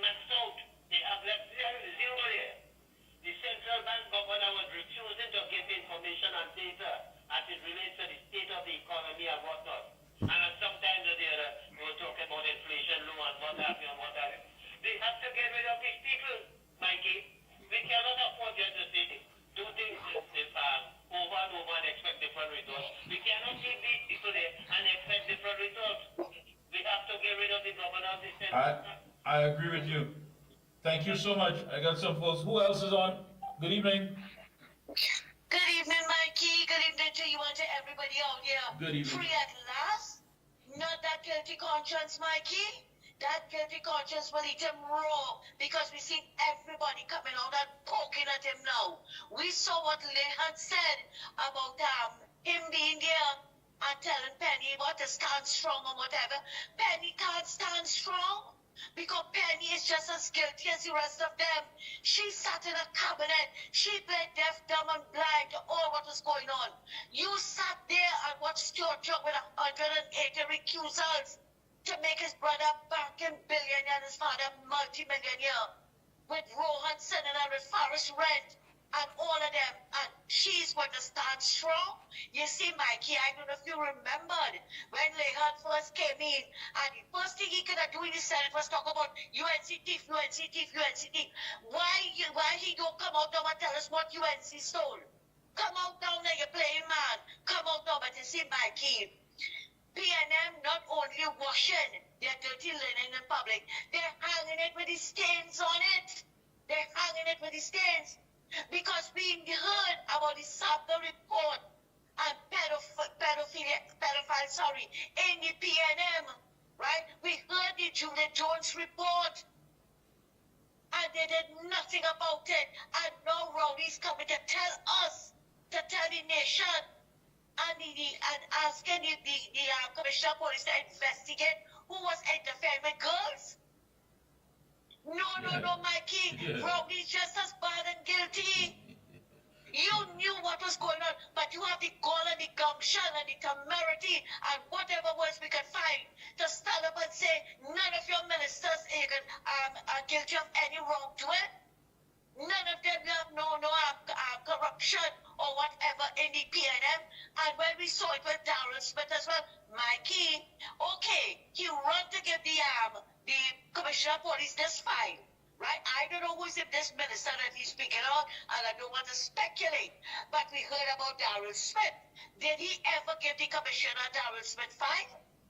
Because we know money was paid out for sexual harassment. That's a good so question. When they want to see, yeah, did he give him his own as well? But no, you offer him a big position in the UK and to represent us in the UK and Canada. Let me tell you something. They feel that Rowley gone, Churchill gone, and we will forget no Mikey. We voted everything now to Penny just because Penny want to pay sin. Penny want to pay she could leave and Penny can't leave. And you know the funny thing about it? They're telling Rowley now to go home now. You resign. Go home now and be with your wife and children. But when Kamala they're fighting, you only wanted Kamala to go home. Only wanted Kamala to go home too. Yeah, and why are these allegations coming out now? It's very convenient. Why? Is it that you're not getting your way? Why now? Yeah. Exactly. Because of what Lehan said. Nobody wants to give him his way now, you know. And even Jennifer Batiste, what she said, you're not to come and choose those senators. Right? You're not to come and choose them. But you see what happened? Emory Brown shook the hornet's nest. Right? And that is what set everything now in motion. Mikey, thanks a lot and have a good night. Thank you so much. And you're right about that. He did choke the hornet's nest. He did. And the lines are still open, folks. 225-9790, 225-9790, and also 494-0938 for your WhatsApp calls. 494-0938. I don't know if you can remember, but I have been saying this. I said it on the ground report. I said it here, where there was some issues taking place with some of our foreign diplomats, certain individual who was given the privilege of having their vehicle parked at a private car park in New York City, and it's costing taxpayers money.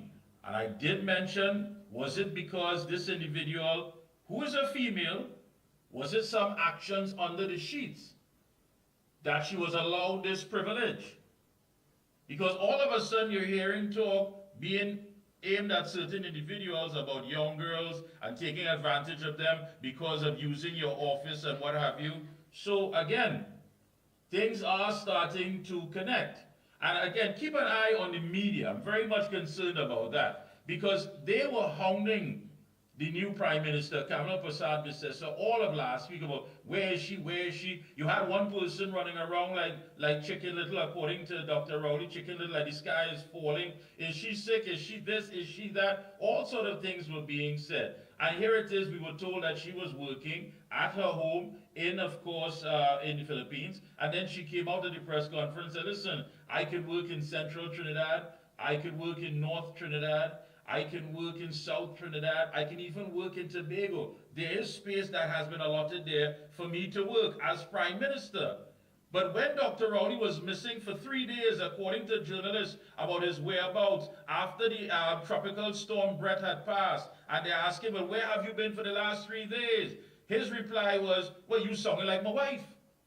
You sounded like my wife. I think he went on to say, if I'm not mistaken, if my wife wasn't concerned, then why should you be concerned? Then if Dr. Gregory Bissessa was not concerned about the whereabouts of Kamala Prasad Bissessa, why is it that you had people running around shouting as though something was going on? And that is what we have to look at. It is quite clear that the media has not been friendly to the People's Partnership Administration. You heard Philip Alexander, Senator, talk about it. They certainly has not been kind to Kamala Prasad Bissessa while she was in opposition. And it is quite clear that they are not going to be kind to her now that she has returned as Prime Minister and the UNC. So what do? If we can't trust in them, then we have to control and manage the narrative where it needs to be. And the focus, of course, is the work that she intends to lay out for the people of Trinidad and Tobago. Because they've been disrespected all how by Dr. Rowley. We asked him what it was for. It was a storm. I was busy. Here's my wife forward. And they took all of that and they moved on. So, what is our role? Let's see, we do have a caller that's coming in as we make our way out of here. Oh, it's coming in fast. Yes, okay, caller. Okay, I did miss you there, but you go ahead. I'm going to give you an opportunity because we're going to make our way out of here. Already, so yes, go ahead, caller, quickly. Good idea, very fast, very quick. Mikey, nice program again as usual. I enjoyed the interview with that lady, the $1 million lady. What I want to say, Kamala can work from home, she can work from anywhere she wants. Pepe Mojica in from Uruguay. He used to work from home, he used to work from all about. Right? He used to drive a little old Volkswagen vehicle for himself and so on. Just so they gonna say that she shouldn't have no driver. You understand? She can work from home, she can work from anywhere once the job is being done, because this man was working in the offices and all over the place and he was still doing a bad job. So let me try from home and see if we don't. Yeah, but that's right, but not only that. Dr. Rowley, they wouldn't, if they attempted to go around Dr. Rowley with that, he would have told them something and they'd just simply lap it up and move on. But for all of last week, they were actually hounding down this woman as to, where are you, where are you, where are you? This is the same man who went missing after a storm for 3 days and then said, what happened? We're looking for me for. All right, Mike, you love to understand. Thanks a lot, my friend. Thank you. Folks, don't forget Probiotic XL combines 3 innovative strategies to restore balance to your digestive system, and probiotics contains 11 important probiotic strains, protective shield technology, and clearphage that altogether make it one of the best probiotics on the market. Please pick up your bottle of Probiotic XL. That brings us to the end of the program. Until next week, Sunday, be safe. And of course, make sure that you understand to decipher a lot that is being said in mainstream media. They don't seem to be friends of this new administration. So it's our responsibility to protect our Prime Minister and get the truth out. The focus should be on delivery, service, and to elevate the lives of the people of Trinidad and Tobago. Until then, have a good one.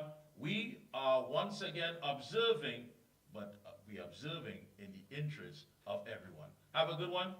Enjoy.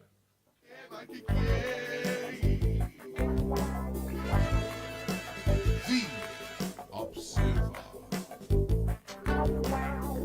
Mickie K, Mickie K, Mickie K, Mickie K.